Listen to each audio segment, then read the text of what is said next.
Good day po mga ka-worship. Bali today po meron po akong gustong i-share sa inyo na isa pong chord progression o di kaya po chords voicing. O di kaya meron naman nagsasabi na pwede ring beautiful chords, sabi nila. So ang ituturo ko po sa inyo ay nasa key of D. So imbis po na mag-basic chords lang po tayo na D, A, B minor, G. Ang ginagawa ko po doon, ganito po.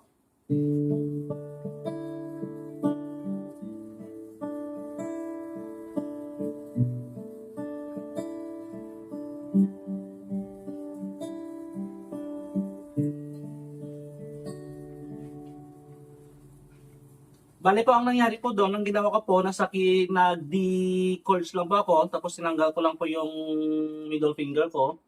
Tapos ito po yung natirang dalawang daliri, ito po ay magsisilbing parang voicing natin.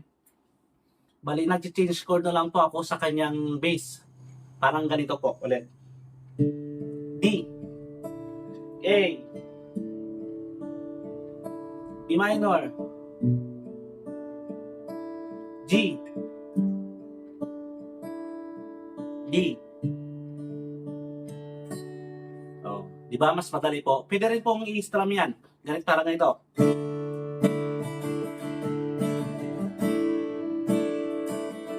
B minor, G,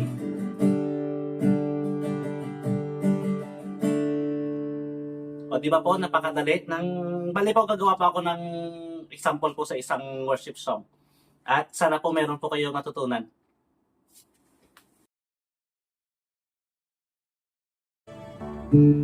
Pupuriin kau